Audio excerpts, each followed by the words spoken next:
Genius, ये शब्द सुनते ही हमें दुनिया के सबसे महान साइंटिस्ट एल्बर्ट आइंस्टाइन याद आते हैं, जिन्हें दुनिया का सबसे बुद्धिमान व्यक्ति माना जाता है। यहाँ तक कि 14 मार्च को इनका बर्थडे जीनियस डे के रूप में मनाया जाता है। वीडियो को पूरा आखिर तक ज़रूर देखना। आप सर आइंस्टाइन के बारे में 32 ऐसी बातें जानोगे जो वाकई आपको हैरान कर देंगी। नंबर 32। जिस साल ग्रेट साइंटिस्ट गैलीलियो गैलीली की डेथ हुई थी, उसी साल सर आइजक न्यूटन का जन्म हुआ था।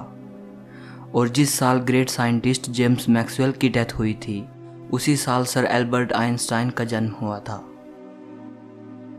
नंबर 31। आइंस्टाइन का ये फोटोग्राफ देख रहे हैं आप? कुछ समय पहले इस फोटो को नीलाम किया गया। ये 80 लाख रुपए में बिकी। इस मशहूर तस्वीर पर इस महान साइंटिस्ट के सिग्नेचर भी हैं। इस फोटो को प्रिंसटन यूनिवर्सिटी में 14 मार्च 1951 को आइंस्टाइन के 72वें बर्थडे पर खींचा गया था। फोटोग्राफर आइंस्टाइन को मुस्कुराने के लिए कह रहा था, लेकिन सर आइंस्टाइन उस दिन कई फोटोग्राफर्स के लिए ऐसा कर चुके थे, इसलिए हंसने की बजाय उन्होंने जीभ बाहर निकाल दी। नंबर 30। आइंस्टाइन ने अपनी अंतिम सांस लेते वक्त कुछ शब्द कहे थे जो कि जर्मन भाषा में थे। अनफॉर्चुनेटली जो व्यक्ति उस समय उनके साथ मौजूद था वो जर्मन भाषा नहीं जानता था। इसी कारण उनके अंतिम शब्द हमेशा के लिए राज बनकर दफन हो गए। नंबर 29। आइंस्टाइन के पास बहुत युवा आया करते थे।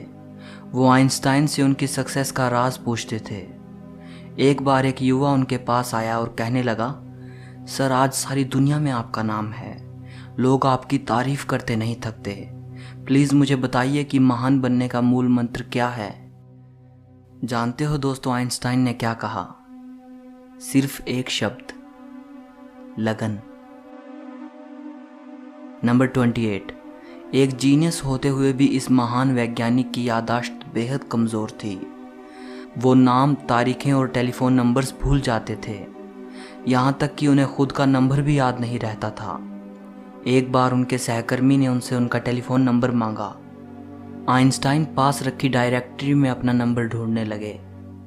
सहकर्मी हैरान होकर बोला, आपको खुद का टेलीफोन नंबर भी याद नहीं है? आइंस्टाइन ने कहा, नहीं, किसी ऐसी चीज़ को भला क्यों याद रखूं जो मुझे किताब में ढूंढने से मिल जाती है। नंबर 27। उनकी याददाश्त से जुड़ा एक और किस्सा बेहद मशहूर है। एक बार आइंस्टाइन प्रिंसटन यूनिवर्सिटी से कहीं जाने के लिए ट्रेन से सफ़र कर रहे थे। ट्रेन कंडक्टर सभी पैसेंजर्स की टिकट को पंचिंग करते हुए आइंस्टाइन के पास आया और उनसे टिकट दिखाने को कहा। आइंस्टाइन टिकट अपनी जेब में ढूंढने लगे और जेब में टिकट ना मिलने पर उन्होंने अपने सूटकेस को चेक किया। जब सूटकेस में भी टिकट नहीं मिला तो वो अपनी सीट के आसपास खोजने लगे। कंडक्टर आइंस्टाइन को अच्छी तरह जानता था। उसने कहा कि यदि आपकी टिकट गुम हो गई है तो कोई बात नहीं, मुझे विश्वास है कि आपने टिकट ज़रूर खरीदी होगी। और ये कहकर वो दूसरे पैसेंजर्स की टिकट चेक करने लगा। लेकिन जब उसने देखा कि अभी भी आइंस्टाइन अपनी सीट के नीचे टिकट ढूंढ रहे हैं, तब वो फिर से आइंस्टाइन के पास आया। फिर उनसे कहा कि वो टिकट के लिए परेशान ना हों, उनसे टिकट नहीं मांगा जाएगा। कंडक्टर की यह बात सुनकर आइंस्टाइन ने कहा, वो सब तो ठीक है, लेकिन बिना टिकट के मुझे पता कैसे चलेगा कि मैं जा कहाँ रहा हूँ। नंबर 26। आइंस्टाइन अपनी जनरल और स्पेशल थियरी ऑफ रिलेटिविटी की वजह से पूरी दुनिया में जाने जाते हैं, लेकिन बहुत कम लोग जानते हैं कि 1921 में उनको Nobel prize theory of relativity के लिए नहीं, बल्कि फोटो इलेक्ट्रिक इफेक्ट की खोज के लिए दिया गया था। नंबर 25। आइंस्टाइन के सिद्धांत बेहद मुश्किल थे। उस समय बहुत कम लोग ऐसे थे जो उनके सिद्धांतों को समझ पाए थे। एक बार किसी ने आइंस्टाइन की पत्नी से पूछा, क्या आप अपने पति की थियरी को समझती हैं? नहीं, उन्होंने बड़े आदर से जवाब दिया, लेकिन मैं अपने पति को समझती हूँ और उन पर भरोसा किया जा सकता है। नंबर 24। आइंस्टाइन को बाल कटवाना बिल्कुल पसंद नहीं था। उनके बाल हमेशा बिना कंघी किए होते थे। आज आइंस्टाइन का बिना कंघी किया हुआ hair style genius hair style के रूप में देखा जाता है। नंबर 23। इतने बड़े साइंटिस्ट होने के बावजूद भी वे कार चलाना नहीं जानते थे और समुद्री यात्रा उन्हें बहुत पसंद थी, पर तैरना नहीं आता था। नंबर 22, सर आइंस्टाइन को जुराबें पहनना बिल्कुल पसंद नहीं था। एक बार अपने बचपन के बारे में बताते हुए वो बोले, मेरे पैर की उंगलियां इतनी बड़ी थी कि बचपन में हमेशा मेरी जुराबें फट जाया करती थी। मैं इस बात से इतना परेशान रहता था कि मैंने जुराबें पहनना ही छोड़ दी। सर आइंस्टाइन को किसी के भी सामने बहुत अच्छी तरह ड्रेसअप होना पसंद नहीं था, फिर चाहे वे परिचित के बीच में हो या अपरिचित के, उन्हें कोई फर्क नहीं पड़ता था। नंबर 21, बचपन में आइंस्टाइन को मंदबुद्धि लड़का माना जाता था। टीचर ने तो यहाँ तक कह दिया था कि ये लड़का जिंदगी में कुछ नहीं कर पाएगा। वही लड़का बाद में दुनिया का सबसे महान साइंटिस्ट बना। नंबर 20, जैसा कि मैंने बताया कि आइंस्टाइन को मंदबुद्धि कहा जाता था, एक बार आइंस्टाइन के मैथ के प्रोफेसर ने उनको लेजी डॉग कह दिया था। वो पढ़ाई में ज़्यादा अच्छे नहीं थे, लेकिन मैथ ही बचपन से उनका फेवरेट सब्जेक्ट था। नंबर 19, जब वो पैदा हुए थे तो उनका सर बाकी बच्चों के कंपेयर में बहुत ज़्यादा बड़ा था। डॉक्टर्स ने उन्हें मानसिक तौर पर विकलांग कह दिया था। 7 साल का होने से पहले पढ़ना शुरू नहीं किया था। वे हमेशा लड़ते हुए स्कूल जाते थे। नंबर 18, 4 साल की उम्र तक वे कुछ बोल भी नहीं पाते थे।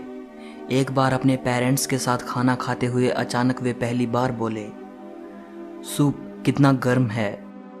ये सुनने के बाद उनके पेरेंट्स की हैरानी का ठिकाना न रहा। नंबर 17, आइंस्टाइन को साइंस में इंटरेस्ट तब हुआ जब वो 5 साल के थे और उनके पिता ने उन्हें एक कंपास ला कर दिया। वे इस बात से हैरान थे कि कौन सी शक्ति नीडल पॉइंट को एक डायरेक्शन में रखती है। बस यहीं से उनके अंदर साइंस को लेकर इंटरेस्ट पैदा हो गया। नंबर 16, अमेरिका की विश्व विख्यात टाइम्स मैगजीन ने 1999 में एल्बर्ट आइंस्टाइन को पर्सन ऑफ द सेंचुरी, 20वीं सदी का सबसे महान व्यक्ति करार दिया था। नंबर 15, साल 1952 में आइंस्टाइन को इजराइल का राष्ट्रपति बनने का ऑफर आया, लेकिन उन्होंने ये कहकर ऑफर के लिए मना कर दिया कि वे पॉलिटिक्स के लिए नहीं बने बल्कि साइंस के लिए बने हैं। नंबर 14, आपका फेवरेट साइंटिस्ट कौन है? शायद आप में से बहुत लोगों के फेवरेट आइंस्टाइन ही हों, बट क्या आप जानते हैं कि आइंस्टाइन के फेवरेट साइंटिस्ट कौन थे? Galileo Galilei. नंबर 13, पशु पक्षियों से उन्हें बेहद लगाव था। घर में उन्होंने एक बिल्ली पाली थी जो बारिश के मौसम में हमेशा उदास रहा करती थी। वे बिल्ली से कहते थे, मैं जानता हूं कि तुम्हारे साथ गलत हो रहा है, लेकिन मैं ये नहीं जानता कि इस बारिश को कैसे ख़त्म करूं। नंबर 12, आइंस्टाइन को सिगार पीना बहुत पसंद था। आप उनके कई फोटोग्राफ्स में उन्हें सिगार पीते देख सकते हो। एक बार वे जल यात्रा के दौरान नदी में गिर गए और बाहर निकले तो पूरी तरह भीग चुके थे, लेकिन इस दौरान भी उन्होंने बड़ी हिफाजत से अपनी पाइप को बचाए रखा। नंबर 11, आइंस्टाइन ने परमाणु बम का आविष्कार नहीं किया, लेकिन उसे बनाने में उन्हीं के दिए सूत्रों का अहम रोल था। बाद में उन्हें इस बात का बहुत अफसोस हुआ कि उनके दिए सूत्र पूरी मानवता को खत्म कर सकते हैं। नंबर 10, आइंस्टाइन युद्ध को बेहद खतरनाक मानते थे। एक बार उनसे प्रश्न किया गया कि तीसरा विश्व युद्ध किस तरह के हथियारों से लड़ा जाएगा। इस बारे में उनका जवाब था, यह तो नहीं कहा जा सकता, मगर इतना ज़रूर कह सकता हूं कि चौथा विश्व युद्ध पत्थरों से लड़ा जाएगा, क्योंकि तीसरे विश्व युद्ध से ये उन्नत सभ्यता नष्ट हो जाएगी और मानव फिर से स्टोन एज में चला जाएगा। नंबर 9, जब लोग आइंस्टाइन से उनकी प्रयोगशाला के बारे में पूछते थे तो वे अपने सर की ओर इशारा करके मुस्कुरा देते थे। एक साइंटिस्ट ने उनसे उनके सबसे ज़रूरी उपकरण के बारे में पूछा तो उन्होंने अपना फाउंटेन पेन दिखाया। उनका दिमाग उनकी प्रयोगशाला थी, उनका फाउंटेन पेन उनका उपकरण था। नंबर 8, पूरे फोकस के साथ काम करने के लिए वो अपने आराम में कोई कसर नहीं छोड़ते थे, इसलिए पूरे 10 घंटे की नींद लिया करते थे ताकि अच्छे से अपना काम कर पाएं। नंबर 7, एल्बर्ट आइंस्टाइन अपने ऑटोग्राफ के लिए $5 लेते थे और स्पीच के लिए $1000 लेते थे और बाद में ये सब चैरिटी में दे देते थे। Number 6, California institute of technology ने एल्बर्ट आइंस्टाइन को एक सेरेमनी में इनवाइट किया था। आइंस्टाइन अपनी वाइफ के साथ वहां गए। उन्होंने वहां माउंट विल्सन पर मौजूद अंतरिक्ष वेधशाला भी देखी। उस वेधशाला में उस समय तक बनी दुनिया की सबसे बड़ी अंतरिक्ष दूरबीन रखी थी। इतनी बड़ी दूरबीन को देखकर आइंस्टाइन की पत्नी ने वेधशाला के इंचार्ज से पूछा, इतनी बड़ी दूरबीन से आप क्या देखते हैं? इंचार्ज को लगा कि मिसेज आइंस्टाइन को एस्ट्रोनॉमी का ज्ञान कुछ कम है। उसने बड़े रौब से जवाब दिया, इससे हम ब्रह्मांड के रहस्यों का पता लगाते हैं। मिसेज आइंस्टाइन ने कहा, बड़ी अजीब बात है, मेरे पति तो ये सब उनको मिली चिट्ठियों के पन्नों पर ही कर लेते हैं। नंबर 5, जब आइंस्टाइन प्रोफेसर थे तब एक दिन एक स्टूडेंट उनके पास आया। वो बोला, इस साल की परीक्षा में वही प्रश्न आए हैं जो पिछले साल की परीक्षा में आए थे। आइंस्टाइन ने कहा, हाँ लेकिन इस साल उत्तर बदल गए हैं। नंबर 4, आइंस्टाइन का एक पत्र जिसमें उन्होंने ईश्वर और धर्म को लेकर अपने विचार लिखे थे 20 करोड़ 38 लाख रुपए में बिका। ये पत्र उन्होंने अपनी मृत्यु से 1 साल पहले लिखा था। 2 पन्नों का यह पत्र 3 जनवरी 1954 को जर्मनी के दार्शनिक एरिक गटकाइंड को लिखा गया था, जिन्होंने आइंस्टाइन को अपनी नई book choose life the biblical call to revolt पढ़ने के लिए भेजी थी। इस बुक के जवाब के तौर पर आइंस्टाइन ने एरिक को यह पत्र लिखा था।